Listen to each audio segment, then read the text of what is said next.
Welcome everyone to Playcast, the show that combines playlists and podcasts. I am your host, the Super Diesel, Daniel Hood, and this is the very first episode of a new type of show on the internet that I think you will enjoy, because this show, it mostly deals with the world of music videos and the music industry, as this is something that I've really enjoyed.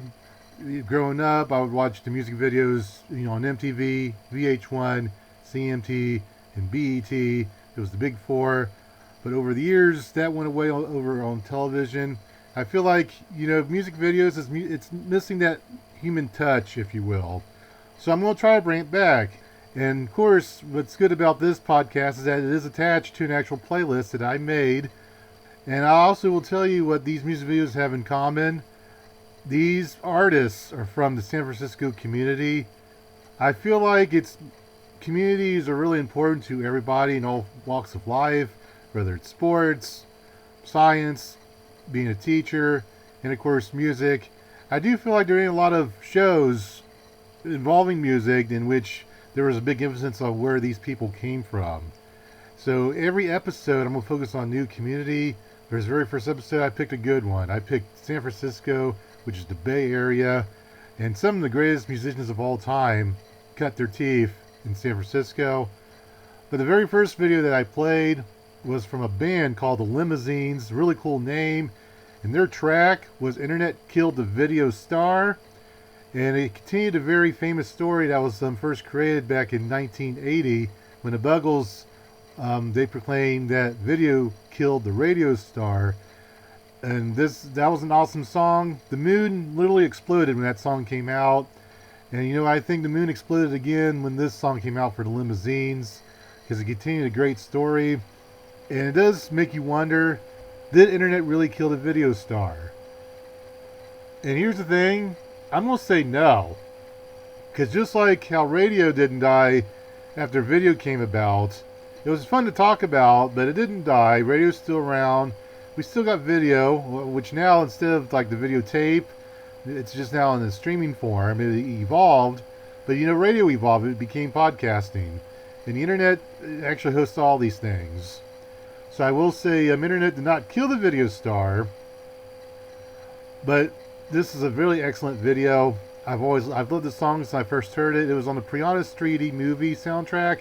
It appeared at the end of the movie because I love renting movies as well. That's how I discovered it.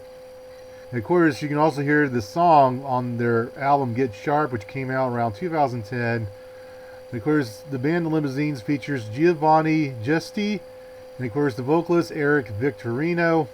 They've been around since 2007. Most of their work was done in the 2010s. They're like a dance pop duo. And they haven't released anything since 2019, as they do like tours throughout the West Coast, playing the stuff they've already made. There's no news on if they're going to make new music, but they made magic with this one. I've always liked this song. Just how Video Killed the Radio Star was a big hit back then, and it was symbolic to what would be to come. I like to think this could be a little bit symbolic. This gives them, this song, a chance to break through on something new, because I do think I'm doing something really interesting, and I think our grandkids will be playcasting if this goes well. I'd like to see an artist to come out and proclaim that holograms killed the internet star. Because I think the next big thing in technology is holograms. It's very early on. It's a thing that was used at Coachella when Tupac came out. And I think they used it once for Michael Jackson. They've used it for ABBA. It costs a lot of money. So it's not something anyone can use. But that's how most things got their launch. The big wigs with money can use these things. But then eventually everyone else can use it. And I think I'll say within the next 15 years, people will be able to buy holograms for their homes. And that will replace the popularity of the internet. And an artist will come out and they will say, holograms killed the internet star. That's my prediction. That'd be crazy if I'm right. We'll revisit that down the road if it happens. So also the next song I played after that, I played a track from a young female artist. She grew up in Germany, then she made her way to America. She moved to Los Angeles. She's spent a lot of her time in the California area, San Francisco, Los Angeles, and throughout. And this artist is Kim Petras. And she released the track Future Starts Now on Republican Records. And of course, Kim Petras has actually became a little important to the San Francisco community. She spent a lot of time, as I mentioned, touring in California and the West Coast. But San Francisco has taken a liking to her, as she's done a lot of work in the youth communities within San Francisco, and she's made such an impact that the local government of San Francisco, back in October 29th, 2023, they gave her her own day. And every October 29th, forever and always, it's going to be Kim Petras Day, because she is very well liked in the community. So I figure she fits well in this San Francisco themed playlist. But I want to talk about this track, Future Starts Now. I think that's also very befitting, because this is a new thing that I am giving a shot at. I think the future does start now. This is something this is a really good idea that I've been thinking about for years, and I gotta start somewhere. And Kim Petras, of course, the song, it was kind of about, anything that bad happens to you, you gotta put it past you, because today is a brand new day, and the future starts now. Just keep going up and up. So that's what the song is about. So it's very positive and message, and I'm using this as a symbolism for this new playlist. So you've already heard these 2 tracks, but now I'm going to talk about a few more that I'm going to play. The next song that I will play in just a little bit, this is from an artist who also was born in San Francisco, California, but she's got a lot of international ties. She is an Asian woman. Her name is Jessica Jung. Very talented, and we are going to play her track, Beep Beep. Of course, this was released by Corridal Entertainment. She released this as a single. Of course, she became a big star over in the South Korea area, as she was the original member of Girls' Generation. They were one of the first bands to kind of kick off the explosion of pop music in South Korea and Tokyo, as they do a lot of stuff in Japan as well. I think it was kind of a way for her to connect with an Asian audience, as even though she is an Asian person, she grew up in San Francisco. She can speak English pretty decently, bilingual, if you will, and she's got a good taste for fashion. As you see her videos, she always is dressed up. She dyes her hair, and yeah, she's what you call a very fashionable woman. Jessica Jung is trying to live the American dream, and there's nothing wrong with that. And Beep Beep, that's the typical sound of a car. And I think this is a good time. This is a good time song. Beep Beep. You can go out there and dance.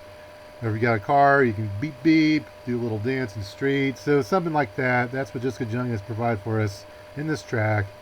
And we'll see where she goes. She's another young artist. We'll see where she goes from here. But now I do want to talk about some legendary artists. As I covered some young developing artists, there's a lot of legends in San Francisco. And one guy that I will have next to my playlist, he is the all-time great rapper, MC Hammer. He was born in Oaktown, the streets of Oaktown, which he began his career. He wanted to play baseball for the Oakland A's. He played Little League. That was his first love. But in the minor leagues, he couldn't quite make it. He didn't do very well. But he had another love. He was falling in love with hip-hop music and the hip-hop scene in San Francisco and Oakland.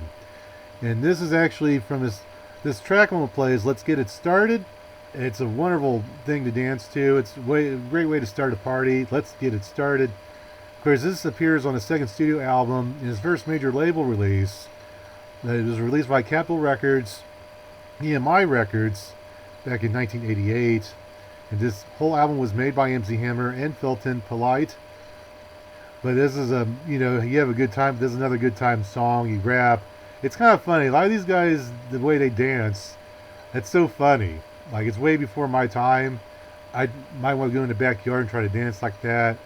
That one guy, he's like a big fat dude. He's in it. He dances with his whole body. And that is it's great. It's good times. So that's MC Hammer. You'll hear from him.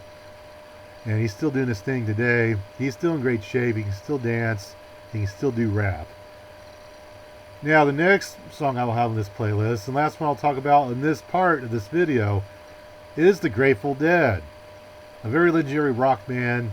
They were around for 30 years. This type of band, they came about before music videos was a thing. They were the type of band that kind of cut their teeth in touring. Like, they made most of their money to actually go in places and play. And they were kind of perhaps a little late to the music video idea. They were before that time, but they did give it a shot briefly.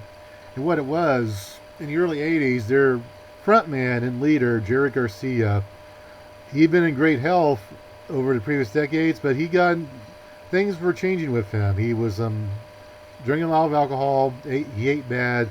And he was also smoking this thing called Persian, which is a heroin type drug, and he got bad shape like really quickly.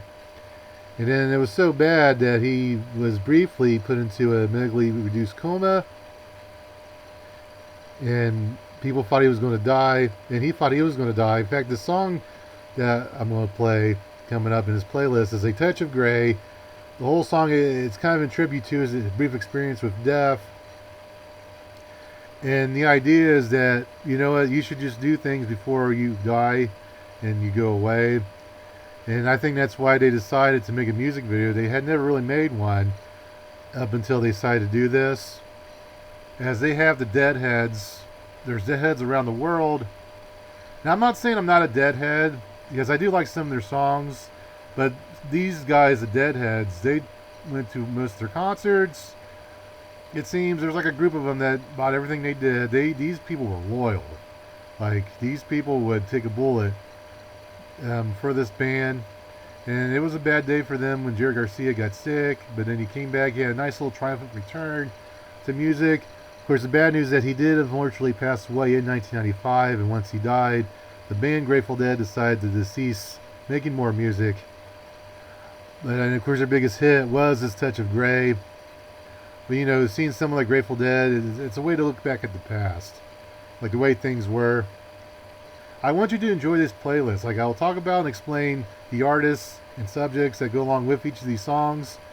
I just give my thoughts, but you can take my word for it, but you can check it out yourself, as after this, you got more music.